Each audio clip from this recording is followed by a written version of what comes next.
আসসালামু আলাইকুম সকলকে। টেক টিউটোরিয়াল গ্যালারি বেঙ্গলির পক্ষ থেকে জানাচ্ছি সকলকে স্বাগতম। আজকে আমি হাজির হয়েছি মাইক্রোসফট এক্সেল এর নতুন আরো একটি ক্লাস নিয়ে। এটা ক্লাস নাম্বার 2। পূর্বে ক্লাসটি যদি না দেখে থাকেন ভিডিওর ডেসক্রিপশন বক্সে লিংক পেয়ে যাবেন, আপনারা অবশ্যই দেখে নেবেন। তো আজকে আমার ক্লাসের টপিক ছিল নিউ, ওপেন, সেভ, কাট, কপি, পেস্ট, পেস্ট স্পেশাল। আমার ক্লাসগুলো কিন্তু অবশ্যই কন্টিনিউ চেষ্টা করবেন দেখার জন্য, যে একটার পর একটা যেন দেখা যায়। কারণ ক্লাস হঠাৎ করে বাদ দিলে হয় কি, যে আপনি বুঝতে পারবেন না। আর যদি আপনি বিগিনার হয়ে থাকেন তাহলে তো অবশ্যই আর কোনো কথাই নেই, আপনাকে পার্ট বাই পার্ট প্রতিটা ক্লাসই দেখতে হবে। ঠিক আছে, তো শুরু করছি ফার্স্ট টপিক দিয়ে। ফার্স্ট টপিকটা ছিল নিউ। তো নিউ এর কাজ হচ্ছে, আপনি যদি কোনো নতুন একটি ডকুমেন্ট ওপেন করতে চান সেক্ষেত্রে আপনার নিউ অপশনটি ব্যবহার করতে হবে। অর্থাৎ আপনি মাইক্রোসফট এক্সেলে নতুন একটি ডকুমেন্ট ওপেন করতে যাচ্ছেন, একেবারেই নতুন, সেক্ষেত্রে আপনাকে নিউ অপশনটি ব্যবহার করতে হবে। তো দেখে নেওয়া যাক নিউ অপশনটি কিভাবে কাজ করে। এক্সেলে আপনি যদি চলে যান হচ্ছে ফাইল ট্যাবে, ঠিক আছে, এই যে ফাইল ট্যাব আছে, ফাইল ট্যাবে কি এখানে নিউ নামে একটা অপশন আছে আপনাদের কাছে। তো এখানে নিউ এ জাস্ট একটা ক্লিক করে দিন। এখানে দেখুন ব্ল্যাঙ্ক ওয়ার্কবুক নামে একটি অপশন আসছে। ব্ল্যাঙ্ক ওয়ার্কবুক মানে নতুন একটি ওয়ার্কবুক নিতে যাচ্ছেন, সেক্ষেত্রে নিউ। এছাড়াও এখানে কিছু স্যাম্পল দেয়া আছে আপনাদের, যখন যে হচ্ছে স্যাম্পলটি প্রয়োজন, এখানে অনেকগুলো দেয়া আছে, যার যেটি প্রয়োজন আপনারা সেখান থেকে সেটি নিতে পারেন। ঠিক আছে, তো আমার প্রথমেই ব্ল্যাঙ্ক ওয়ার্কবুক, যেহেতু আমি একেবারেই নতুন নিব তাহলে ব্ল্যাঙ্ক ওয়ার্কবুকে ক্লিক করলেই নতুনটি চলে আসবে। খেয়াল করে দেখুন টাইটেল বারে এখানে বুক 2 লেখা আছে। বা আপনি আমি এখানে কিছু একটা লিখে রাখি। হ্যাঁ, আমি এখানে বেছে কিছু লিখতেছি না, কিন্তু বেছে লিখতেছি না, এমনি জাস্ট লিখে নিলাম বোঝার জন্য। আমি যদি এখন কিবোর্ড থেকে প্রেস করি কন্ট্রোল এন প্রেস করলেও কিন্তু আমার নতুন একটি ডকুমেন্ট চলে আসছে। এই যে বুক 3 নামে একটি ডকুমেন্ট চলে এসেছে। তারপরে আসেন হচ্ছে, যদি আপনি পুরনো কোনো ডকুমেন্টকে ওপেন করতে চান, পুরনো বলতে কি বোঝায়, যেটা আপনার কাছে সেভ করা আছে, যে ডকুমেন্টটা আপনার কাছে সেভ করা আছে সেটাই হচ্ছে আপনার পুরনো ডকুমেন্ট। তার আগে আমি একটু এখানে কিছু লিখে নিই, না হলে এটা কি আর সেভ করব, কিছুই লেখা নাই, এই জন্য লিখে নিচ্ছি।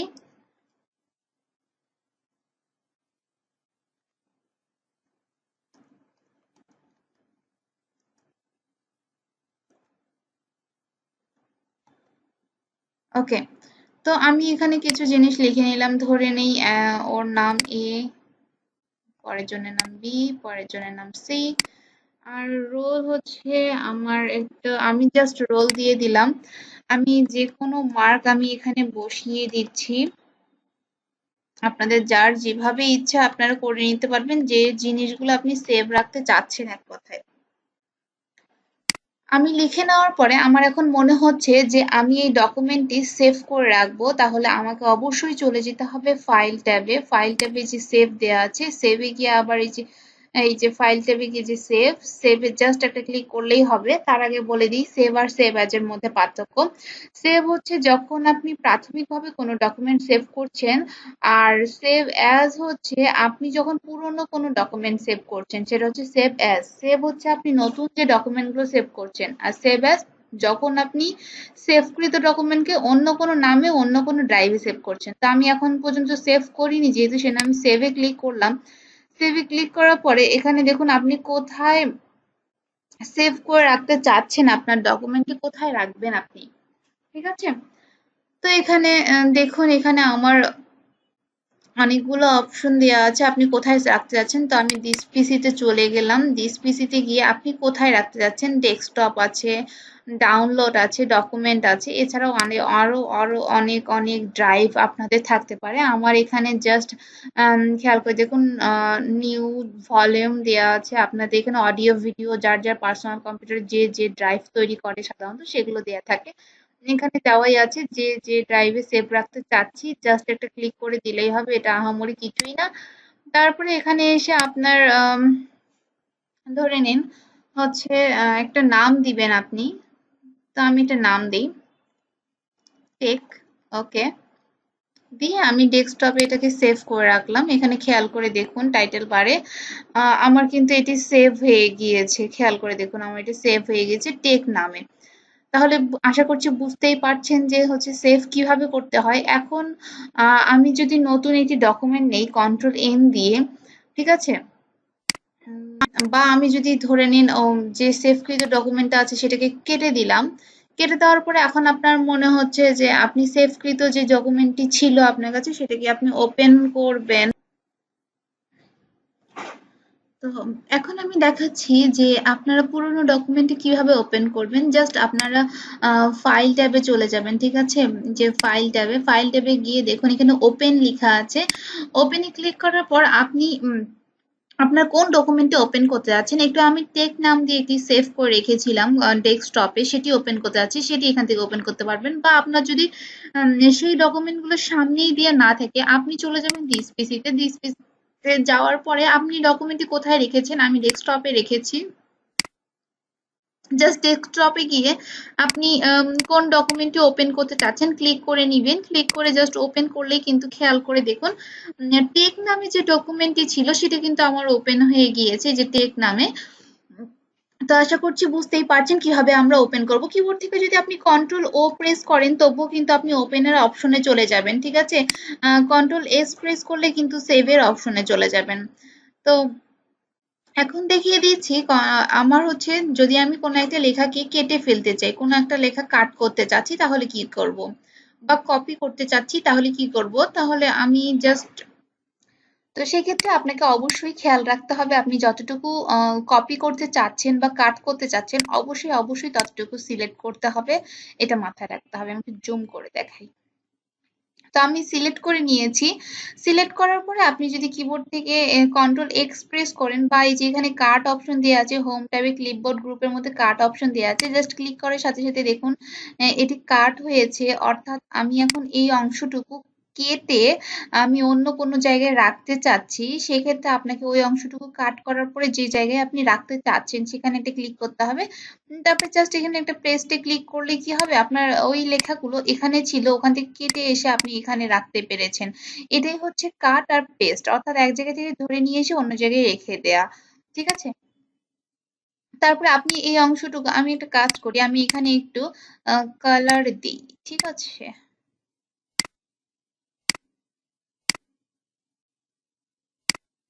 ওকে। তো আমি চাচ্ছি আমি এই অংশটুকুকে কপি করব, ঠিক আছে? তো আমি এই অংশটা সিলেক্ট করে কিবোর্ড থেকে কন্ট্রোল সি প্রেস করতে পারি বা এখানে কপি অপশন আছে, কপিতে ক্লিক করে আপনি কোথায় রাখতে চাচ্ছেন সেখানে জাস্ট একটু ক্লিক করুন। ক্লিক করার পর পেস্ট করে দিন। দেখুন পেস্ট হয়ে গিয়েছে। অর্থাৎ আপনার যে অংশটা এখানে ছিল সেটা কিন্তু এখন এখানেও আছে। অর্থাৎ ২ জায়গাতেই আছে। কপি আর পেস্ট হচ্ছে আপনার এক জায়গায় যেখানে ছিল সেখানেও থাকবে, অপর যেখানে রাখলেন সেখানেও থাকলো। ঠিক আছে? এটাই হচ্ছে কাট পেস্ট আর কপি পেস্টের পার্থক্য। আর এখানে আমি একটু পেস্ট স্পেশাল নিয়ে কিছু কথা বলতে চাই। পেস্ট স্পেশাল হচ্ছে আপনি স্পেশালি কোনো কিছু পেস্ট করতে চাচ্ছেন। ধরে নিন আপনি এই লেখাটিকে কপি করেছেন। কপি করার পর আপনার এখন এখানে ফাঁকা জায়গায় ক্লিক করেছেন। করার পর মনে হচ্ছে আমি শুধু এই যে কালারটা আছে কালারটা নিবো। লেখাটা আমি নিবো না। সেক্ষেত্রে আপনাকে এখানে আসতে হবে পেস্টের ড্রপ ডাউনে। পেস্ট কিন্তু কন্ট্রোল ভি দিলে হয়। পূর্বে বলিনি এখন বলে দিলাম। এখানে জাস্ট এই যে পেস্টের ড্রপ ডাউনে এসে পেস্ট স্পেশাল নামে একটি অপশন আছে, পেস্ট স্পেশাল, এখানে ক্লিক করার সাথে সাথে আমার দেখুন একটা বক্স চলে আসছে। পেস্ট স্পেশাল নামে যে বক্স চলে আসছে, আপনার এখান থেকে যে লেখাটি আপনার যেটা আপনার প্রয়োজন, ধরে নিন আপনার ফর্মুলা অর্থাৎ লেখা প্রয়োজন, বা আপনার না সরি সূত্র সহ প্রয়োজন, সূত্র ছাড়া প্রয়োজন, বা শুধু কালার প্রয়োজন, এরকম যে প্রয়োজনগুলো আছে, ধরুন শুধু কালার প্রয়োজন তাহলে অবশ্যই ফরম্যাটে ক্লিক করবেন। আর যদি আপনার লেখা প্রয়োজন হয় ভ্যালুতে ক্লিক করবেন। এটা মাথায় রাখবেন। কোনো মন্তব্য থাকলে কমেন্টে ক্লিক করবেন, কোনো শর্ত থাকলে ভ্যালিডেশনে ক্লিক করবেন। আর এখানে ফরম্যাটে ক্লিক করা আছে, জাস্ট ওকে করে দিলাম। এখন খেয়াল করে দেখুন একটু যে এখানে কিন্তু আমার কোনো লেখা আসেনি। জাস্ট কি হয়েছে যে আপনার যে মানে কালারটি ছিল অর্থাৎ ফরম্যাটটি ছিল সেটা চলে আসছে। আর আপনার যদি শুধু লেখা প্রয়োজন হয়, একটা ফাঁকা জায়গায় ক্লিক রেখেছি, পেস্ট স্পেশালের যে বক্সটি আছে সেটা নিয়ে এসে ভ্যালুতে ক্লিক করে ওকে করে দিয়েছি, শুধু লেখা চলে এসেছে। আশা করছি বুঝতেই পারছেন কিভাবে আলাদা আলাদা আম, আপনি পেস্ট করবেন।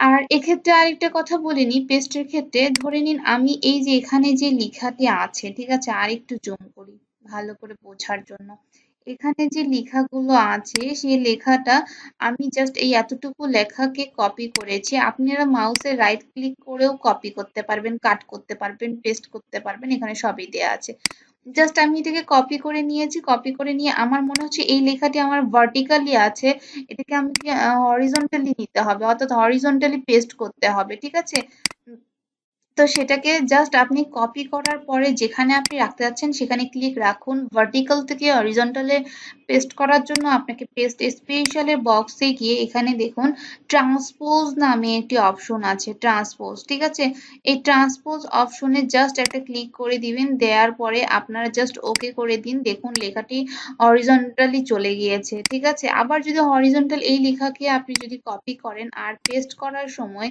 এখানে পেস্ট স্পেশাল এর বক্সে এসে ট্রান্সপোজে ক্লিক করে ওকে করে দিন তাহলে দেখুন এ কিন্তু ভার্টিক্যালি পেস্ট হয়ে গিয়েছে এটা অবশ্যই অবশ্যই মাথায় রাখবেন যে কিভাবে জিনিসটি হলো আর